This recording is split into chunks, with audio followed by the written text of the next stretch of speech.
My name is Captain Elias Kerr, Mobile Task Force Echo-7. People call us the Undertakers. We don't bury bodies. We bury the things that make bodies happen. If you're lucky, you'll never learn the difference. I have been with Echo-7 for 8 years. That number feels heavy. My therapist says I should write down what I see, to put the memories in a box so they stop chewing holes in my sleep. She has clearances that would make a spy jealous and a soft way of speaking that does not belong in our world. She says words can help. In our job, words are dangerous. But I am tired, so I will try. The call came at 3:17. Priority breach, Site 46 North Wing.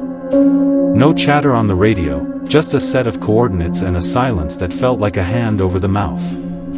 We suited up on the tarmac with the usual jokes that don't sound like jokes, checked our anchors, and loaded for a spatial cog hazard.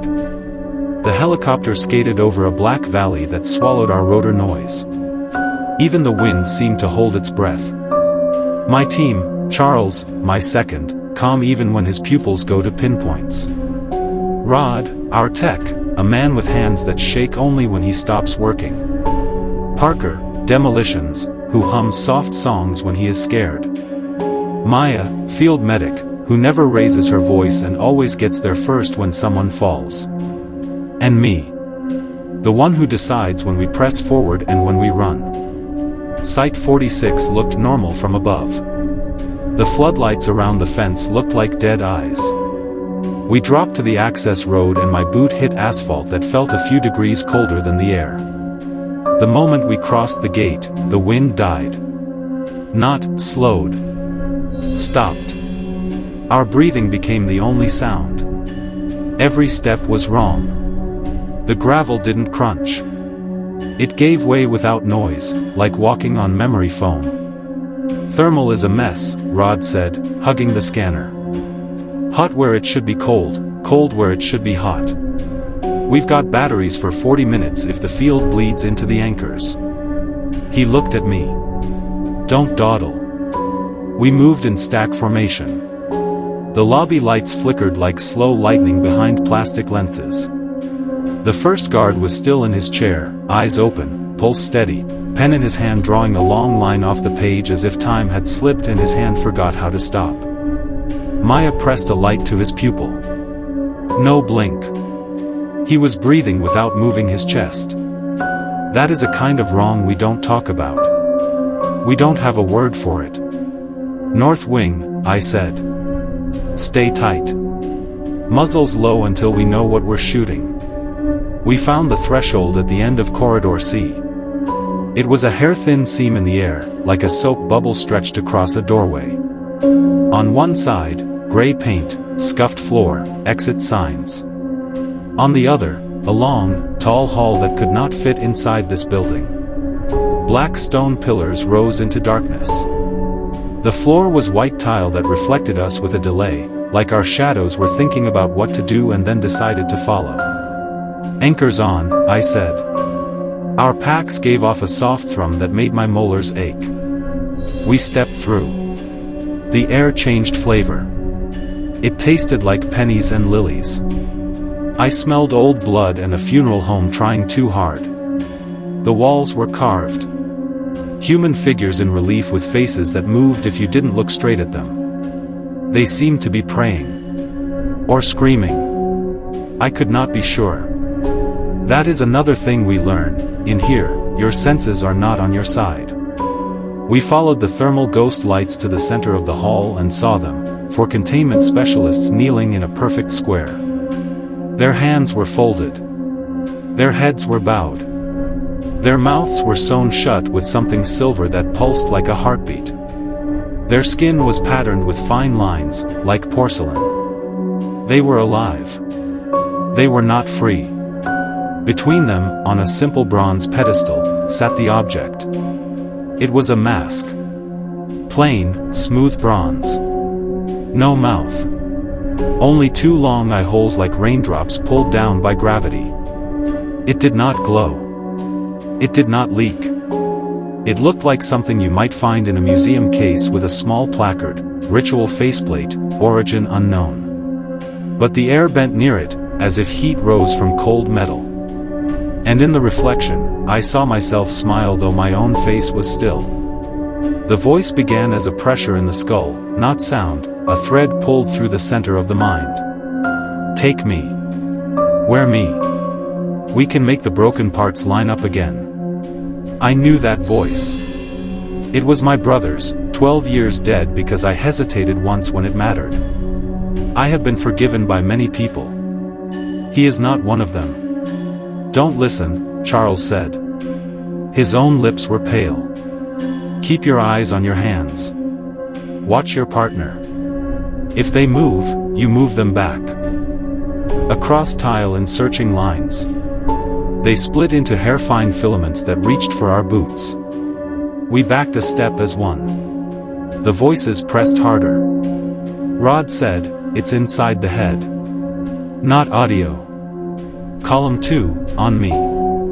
He knelt by his case, pulling out 2 folding mirrors and a compact crate with dull black panels. If it's bound to its own image, we box it in a ring until it eats its own tail. Do it, I said. The floor under us cracked. There was no sound. The tiles broke like sugar. Beneath, faces packed in layers, cheek against cheek, eye against eye, mouths opening and closing like fish at the surface. Not bodies. Reliefs as alive as the ones on the pillars. The air smelled sweeter. The lilies were stronger. The mask turned toward Rod without moving. He reached for his helmet clasps like he was a string puppet. She's here, he whispered, voice small and wet. Just, let me see her. Please. Flash, I said. Parker tossed a flashbang high. The white burst turned the hall into a negative image of itself. The silver threads recoiled. Rod stumbled, fell to his knees, hands to his ears, blood running between his fingers, anchored by pain back to his own body. He laughed once, like a man who almost stepped in front of a train he didn't see. We set the mirrors. Behind. In front. Angled so the mask saw itself in an endless tunnel. The whisper broke like a record hitting grit. The threads curled back, burned by attention. The 4 kneeling techs jerked as if pulled up on a string and then all went limp at once. The silver cut. Their chests rose. Their chests fell. Their eyes did not open. Crate, said Rod through a jaw clenched like he was biting a bullet. He wired the mirrors to the black box, hands moving in short, angry bursts. He closed the lid. The hall folded. We landed hard in corridor C again. Fluorescence buzzing. Dust drifting. The seam in the air was gone. The mask sat quiet inside the crate, metal not warm, not cold, a thing the size of a face that weighed as much as a room. On Exfil, the wind came back all at once like someone removed a damp blanket from the world. It hissed through the chain link as if the fence was taking a breath. In the helicopter, nobody spoke. Parker hummed the way he does when he is scared. I watched the crate and thought about my brother's voice and the long line that guard's pen had drawn across a page. We handed the crate to deep containment. No tests allowed. No reflective surfaces. Do not feed, someone had scrawled on a clipboard like a bad joke. I went to my therapist at 8:40 and did not sleep. She asked me to say the part 1 always skip. I said, I hesitated once, and left the rest unsaid. She wrote something on a yellow pad and did not look up. I think that was kindness. 3 nights later, the mask spoke again. Not to me. To the mirrors. And then to everything that had ever held a reflection. He opened his pack and pulled out a lattice of matte frames and dull glass, panels linked like folding screens, each one wired to a battery the size of a book. He and Parker ran, planted them along the edges of the dais, threw the frames open, and angled them in toward the cube. Light fell and did not bounce. The reflections inside the dull glass did not look like any of us. They looked like shadow shapes waiting to be something. The choir of reflections slowed. They tilted their heads in sync, the way dogs do when they hear a sound. The silver threads in the air. The first sign was small. A stainless sink in the Site 46 infirmary filled itself with water that did not come from any pipe. In the surface, a face moved behind the face looking in. A nurse leaned too close. She was lucky. She only lost a month of herself. She woke up in a stairwell with a mouth full of lilies. The second sign was worse. A camera in a hallway showed an empty corridor. Then a shadow. Then a man walking toward the lens, a man who had died at Site 12 years ago. He lifted a hand and tapped the glass from the other side. The camera cracked. The crack was lines of silver thread. We locked the mask inside a cube with matte interior panels and sound-damped walls. Rod called it a dark well.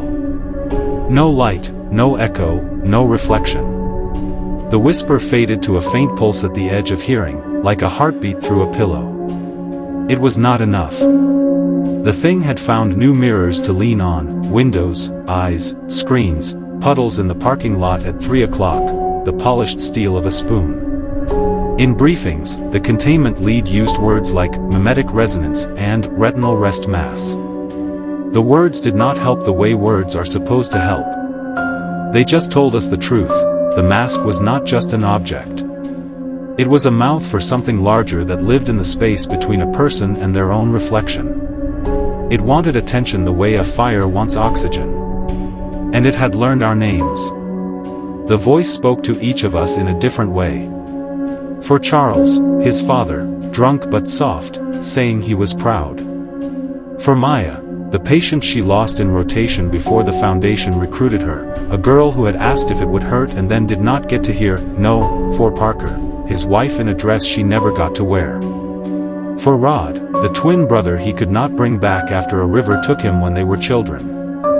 For me, the day at Site 12 when we had 23 people inside a holding pen and the blast doors failed because I waited for a green light that never returned. My brother was there because the world is small and cruel. He asked me to move. I told him to wait.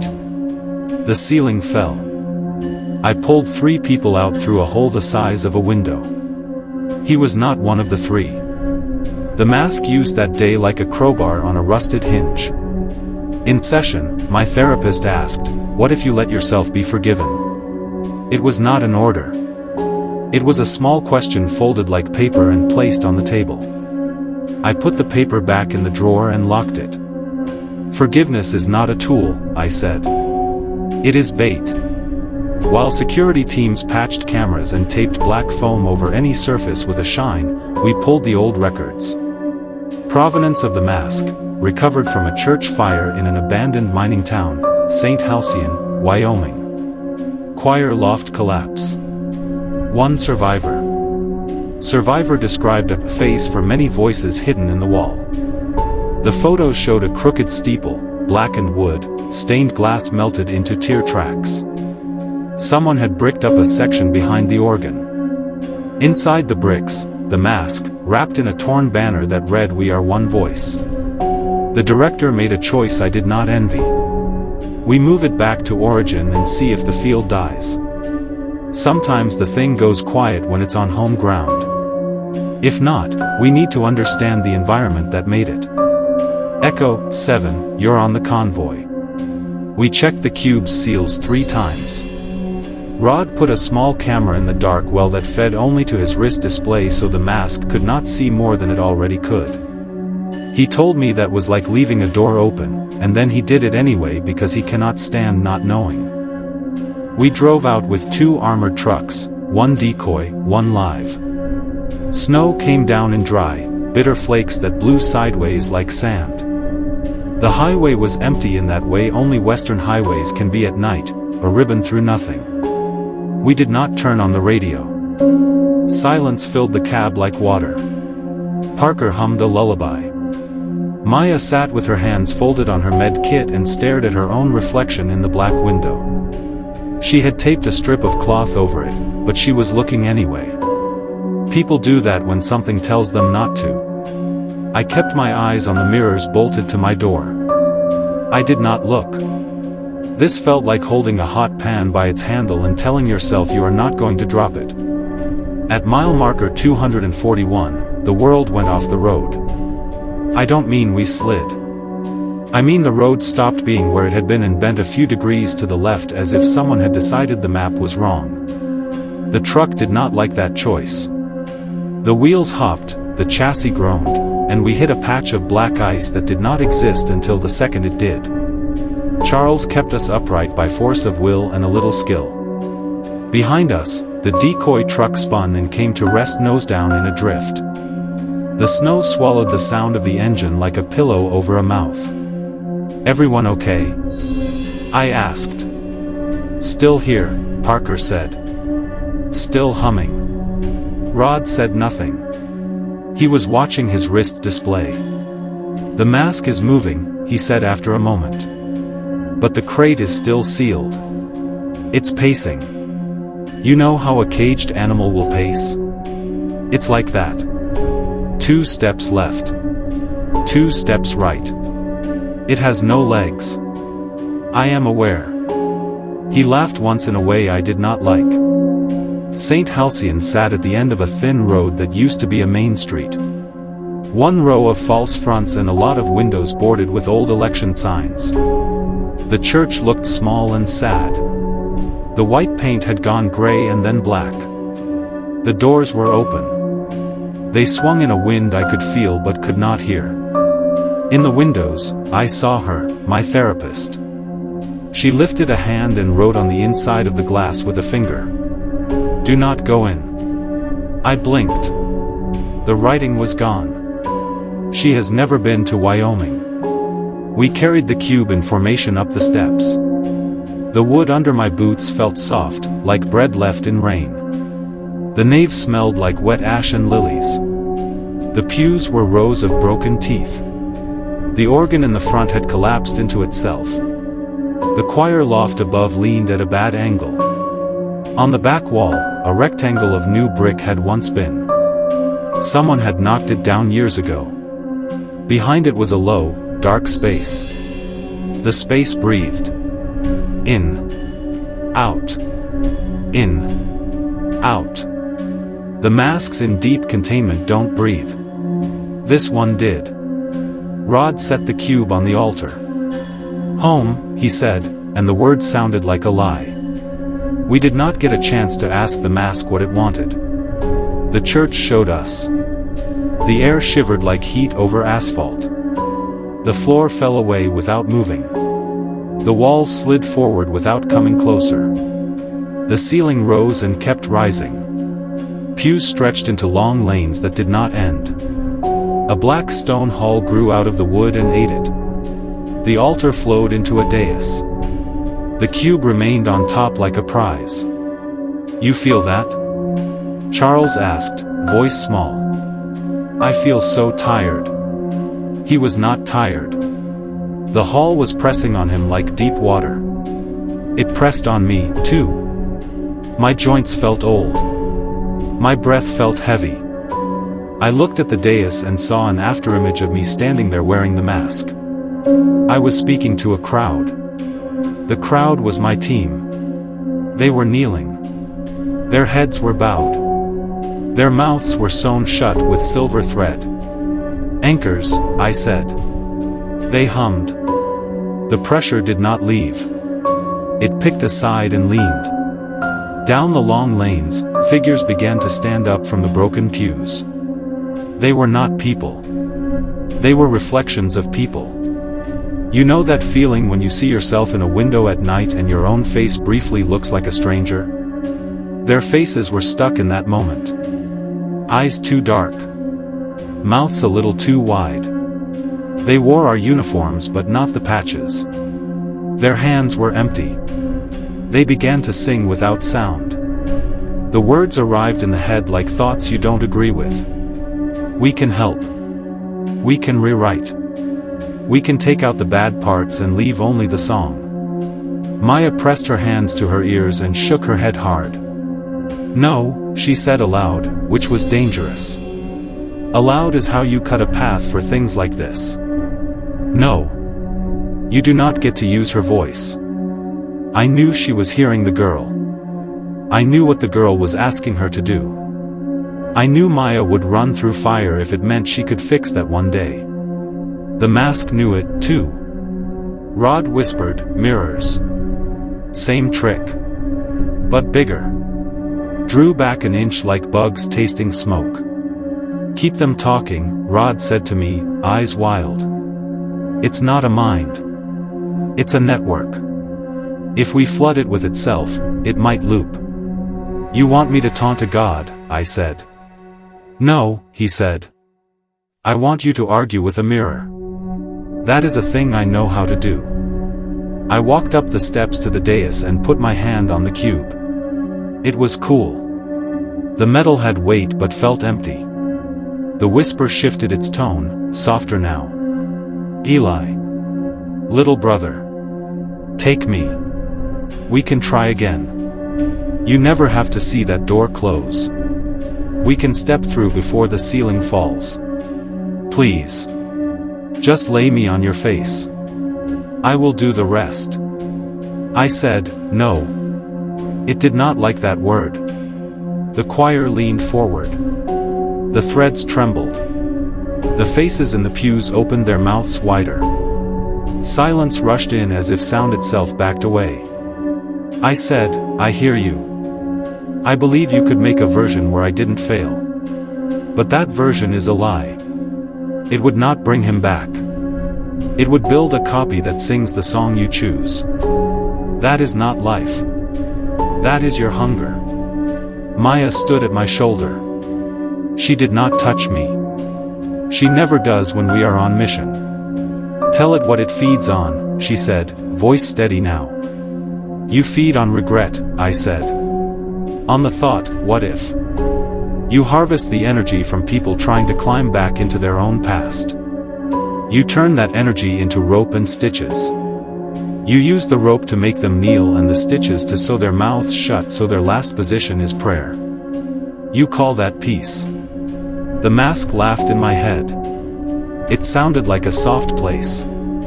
"If you know me, why not wear me? Soldiers wear armor. This is armor against sorrow. It is a mercy." "Mercy for who?" "For you." "No," I said again. "That is mercy for you." Things began to happen fast. The reflections in the pews broke formation and swam up the air like fish coming at bait. The silver threads whipped out and caught Parker around the wrist. He cut them with a knife that burned white where it touched the metal. He hissed and yanked free, leaving a strip of glove behind. Rod kicked the lattice into a new angle, fighting to keep the loop tight. The dull glass filled with slow, choked light like the surface of a pond under ice. "Left field!" Charles yelled. He fired a controlled burst at a shape trying to come through the floor. The bullets hit and left holes that closed like breath on a mirror. "It's learning. Anchor drain at 30%, Rod called. 28. 25. It's pulling. Flood it, Maya said. She had a small white noise generator in her palm. She cranked the dial and the hall grew a new sound like rain on tin, soft and steady. The choir flinched. The reflections flickered. The threads pulled back like worms under salt. "Keep it up," I said. "Rod, how do we close?" I think, he hesitated, and the hesitation was a knife he recognized even as he held it. "I think one of us has to wear it." "No," Maya and I said together. "If we try to destroy it, the energy will spray everywhere. It will take the closest minds and make a hive. If someone wears it on purpose, we can route the loop through one brain and spike it. We can burn it through. But there's a cost." "What cost?"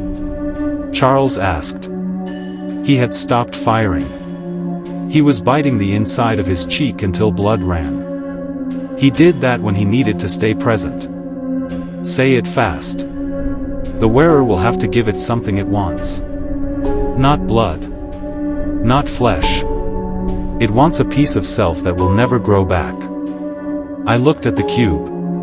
My brother looked back. Pick me, the mask said kindly. I will do it, I said. Maya said, no. Rod said, Kerr. Charles said, don't be a hero. This isn't hero work, I said. This is math. I have the largest debt. It is interested in me. And I know what I can give. What? Maya asked. She already knew. She wanted to hear me say it so she could stop me. My happiest memory, I said. Not the worst. It wants that, but it survives on the sugar, not the salt. The best day I ever had. If I give it to the loop as fuel, it will burn hot enough to snap the lattice shut. What day? Maya asked. She was buying time and keeping me talking, both to calm me and to control the speed of what was happening. Smart. The day my brother and I went out on the lake at night with blankets. The sky was clear. The water was glass. We counted satellites and we didn't talk much. I have kept that day like a small fire in a cold house. If I put it in the furnace, the house will be warm and I will not have the fire anymore. Maya closed her eyes. When she opened them, there was something angry and broken in them that made me want to look away. Don't. You need something to live on. I will find something else, I said, and that was not a promise. It was a guess. The mask purred in my head. Yes. Give me that. Give me the stars and the quiet boat and the boy you were. I will make it bright as a sun. You will never have to carry it alone again. I will carry it for you forever. That is how you say eat, I told it. Parker adjusted his grip on his weapon. If you do this, and it goes wrong, I will blow the dais. I don't know what that will do. I will do it anyway. I need you to hear that. Copy, I said. Rod, open the box. Maya caught my sleeve. I could feel her fingers even through the glove. If you come back, you will not even know what you lost, she said. I will remember for you. Is that what you want? I looked at her and felt something crack. I could not tell if it was inside the hull or inside me. I don't want any of this, I said. We do what we can live with. Rod unlatches the cube with shaking hands. The lid lifted. The bronze face looked up at me from a small dark well. It did not gleam. It swallowed light. It was round and simple and terrible. I picked it up with both hands. It was colder than meltwater. It stung my palms. It stung my teeth. The whisper grew sharp. Now. Now. Let me make you smooth. Let me take the grit of you and turn it into song. I lifted it and pressed it to my face. It did not stick to my skin. It slid into me. That is the best way I can say it. The bronze face melted like fog and went through my eyes. The world jumped forward half an inch. I was standing on the dais and the hall was a throat and I was the core of a pearl. The choir was not outside me anymore. It was me, and I was it, and the difference between us was a line I had to draw every second with a hand that kept going numb. Oh, it said inside everything. You are heavy. You carry so much. Give it to me. All of it. All of it. No, I said inside the voice. You get one thing. The rest stays mine. You will fail. You will break. Your joints will grind and your sleep will flood and you will drink and you will say the wrong words to the right people and the right words to the wrong people and you will watch a door shut forever one more time every night. Maybe, I said. But that will be me. I took the memory out. It did not want to leave my hand. It was beautiful. It smelled like pine and damp wool. It sounded like a small wave hitting a wood hull. It glowed like a candle at the back of a room. I held it up. The choir gasped in 1,000 heads. I pushed the memory into the loop. The mirrors howled in a language glass should not have. The dull panes filled with stars falling into water. The silver threads flashed white and then black and then nothing. The reflections opened their mouths and the sound finally came, not from their throats but from the air, a long, long moan like a train in the distance, full of names. "Hold it," Rod yelled, every vein in his neck high. "Hold it now." I held. The mask drank. I felt the memory burn. It hurt less than I thought it would and more. It was like pulling a splinter that was also a bone. When it was gone, I did not forget all at once. The edges of the night went first. Then the sky. Then the shape of my brother's face on that night. Then the feeling of being young enough to think time was a long road. Then the last small spark went out like a breath on a match. The hall hiccuped. The pillars shook and shed dust that was also ash that was also teeth. The pews folded like cardboard. The dais glowed from the inside like a kiln. The mirrors cracked in spiderwebs that did not shatter. The reflections fell like paper cutouts and lay flat on the floor. The mask tried to push again, greedy for more. Another. Give me another. Give me the day he was born. Give me the taste of the apple you stole and the way your mother laughed.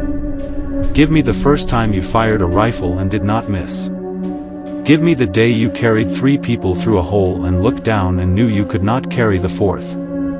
Give me your eyes and I will show you the world without scars. No, I said one more time. I said one thing. It hit me then, the absence. I could feel the shape of the missing piece as a smooth space where something used to rub. I swayed. Maya's hand was on my elbow. I could smell antiseptic on her glove. "Breathe," she said. The choir surged one last time. The silver threads lashed from every angle.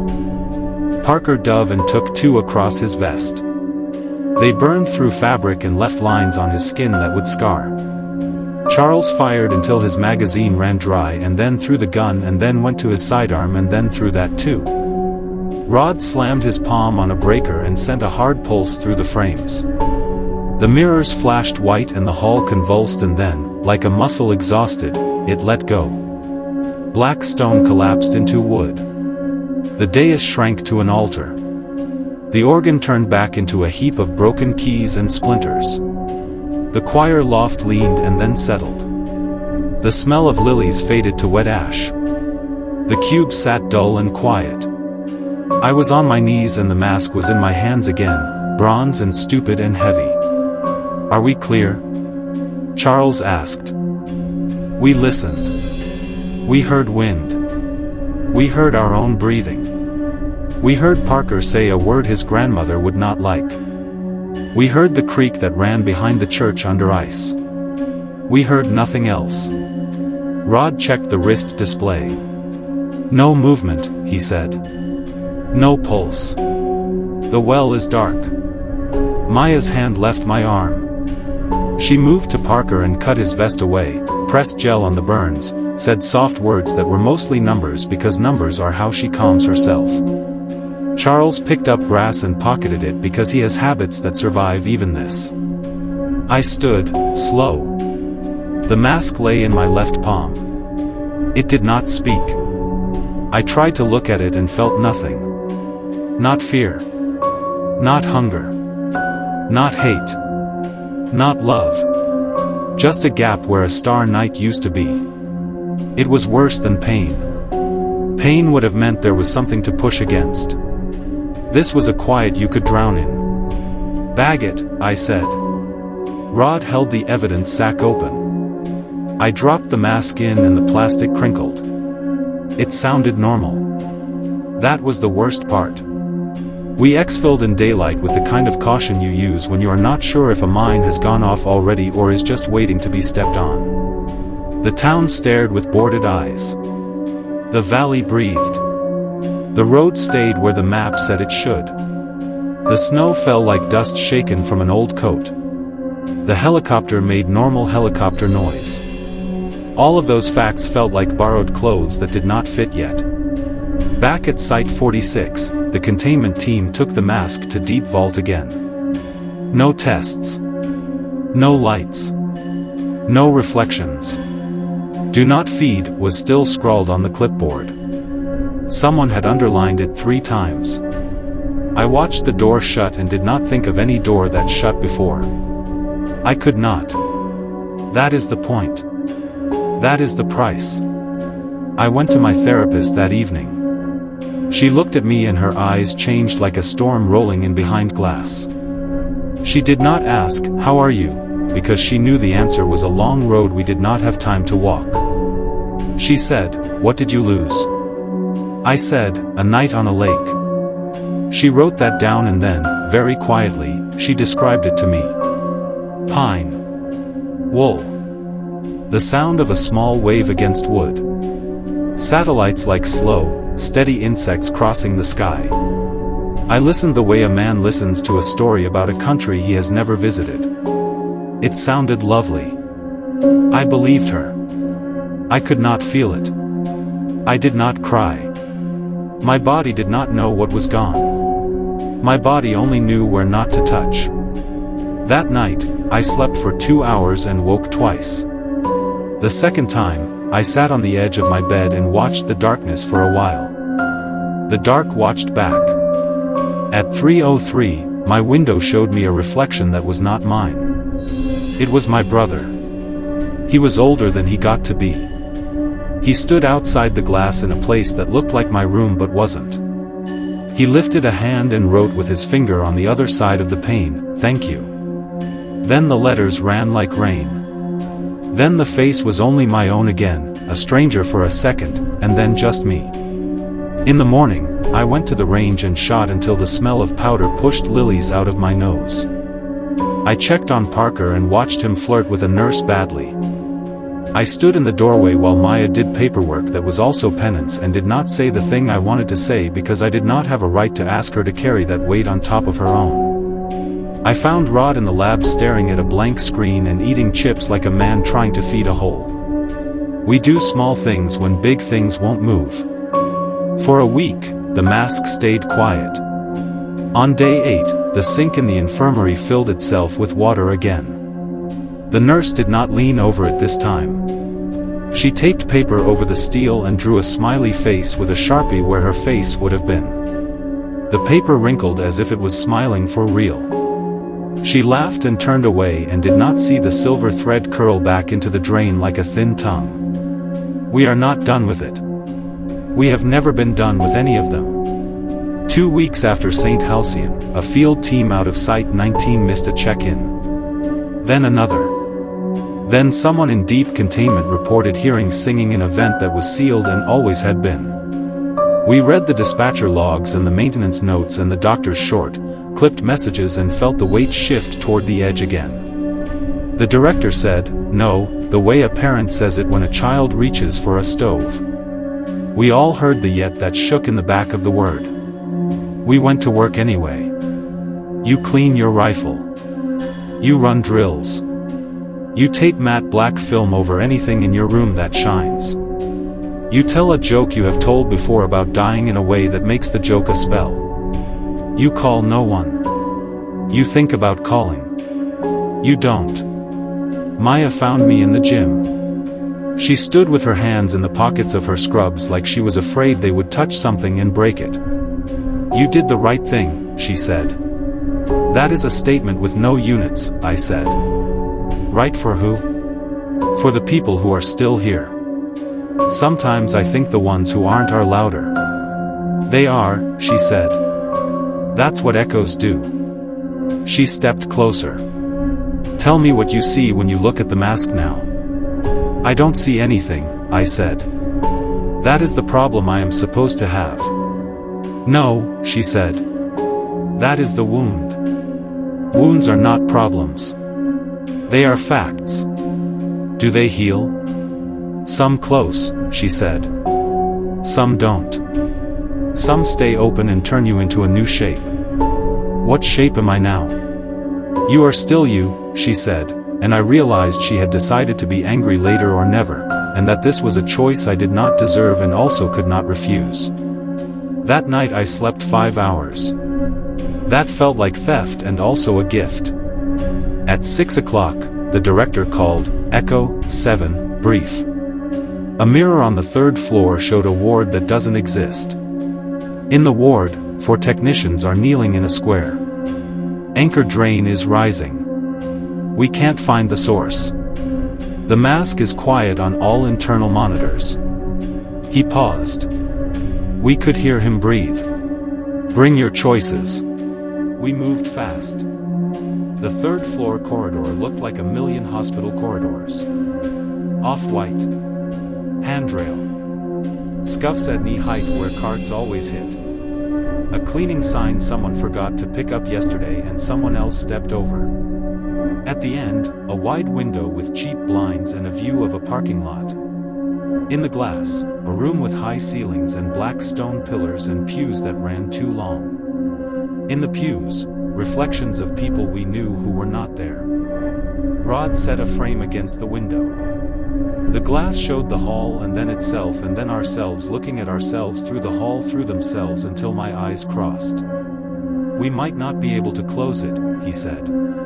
We might only be able to make it smaller until it's small enough to forget. Is that what we do? Parker asked. Make things small enough to forget? Yes, Maya said. Some days. The silver thread slid under the door at the far end of the corridor like thin snakes tasting air. We did not fire this time. We stepped back. We let them taste and we tasted back. If you fight a thing the same way every time, you teach it your shape. The mask did not speak. The hall spoke. It said, come in. It said, kneel. It said, give me the best day you ever had and I will make you a home where you can live forever inside it. It sounded reasonable. It offered fair terms. It told the truth in a way that bent. We did not go in. We chose not to kneel. We stood and watched the window until our calves shook because human bodies do not like to be still for long. We stood until the reflection of the hall dimmed and the reflection of the parking lot grew brighter. We stood until the anchors hummed and then hummed less and then hummed like they had always hummed. We stood until the threads slid back under the far door and curled themselves into a drain cover like forgotten hair. We stood after that, too, because sometimes the only weapon we have is not moving. I am giving you all this not so you think I am brave, but so you understand the thing we fight is not always a monster with teeth. Sometimes it is a kind invitation into a beautiful lie. We wrote our reports. We turned in our gear. I threw away a small piece of mirror I had kept on my desk as a check on my face when I did not recognize who I was. I do not recommend side quests when you are tired. On the way out, I passed the deep vault where the mask sat in its dark well. I stood there without moving for a time I do not need to name. I did not key the door. I did not think the word please. I did not think the word again. I thought nothing. That is a new skill I am learning. It feels like balancing a bowl on the back of one hand while walking in wind. At home, I made tea and did not drink it. I sat by the window and watched my reflection in the glass not move until the reflection and the dark behind it traded places. I saw a boy in a boat at night with a blanket and a sky full of slow lights. He lifted a hand and waved. I did not know him. He did not belong to me anymore. I waved back anyway, because manners cost nothing and sometimes kindness doesn't need a target. I went to bed and slept 3 hours and woke twice. The second time, I lay still in the silent room and thought about the church and the hall and the way the mask felt going through my eyes. I thought about Maya writing the lake on a yellow pad so I could read it later. I thought about Rod and Parker arguing over chips about whether ghosts can learn from mirrors. I thought about Charles counting brass and what it means to keep rituals in a job that eats them. I thought about the word mercy and who gets it and how. In the morning, I put on my uniform and checked my rifle and touched the anchor that will one day fail when I need it most, because that is what anchors do and also what people do. I went to work. They sent us to a place where the wind had carved lines in the sand that read like letters if you were tired enough. We told each other it said go home. We went in anyway. When I pass a mirror now, I look for a long time, not to see who I am but to see if there is anyone else there. Sometimes I see an empty room. Sometimes I see a church. Sometimes I see only glass. On bad days, I see my team kneeling in a square and feel my hands reach up without asking me for permission. On those days, I say out loud, no, the sound of that word is a small anchor. If you say it enough, it wears a groove. If you survive long enough, the groove becomes a path. We don't win. Not really. We hold. We carry. We make small choices that cost big pieces. We give up things no one will know are gone and pretend we cannot feel the shape of the missing. We laugh when it's bad and eat when we can and sleep when sleep is kind. We write the truth when we have to, and when truth is bait, we keep our mouths shut and our eyes open. We put masks in boxes and boxes in holes in rooms, and then we stand outside those rooms and wait for breath to fog the glass. My name is Captain Elias Kerr. I work for Echo-7. We bury the things that sing. And sometimes, when the night is very quiet and the window is very dark, a face I don't know writes a word on the glass with its finger. The word is thanks. I don't know who it belongs to. I nod anyway. Then I check my gear and go back to work.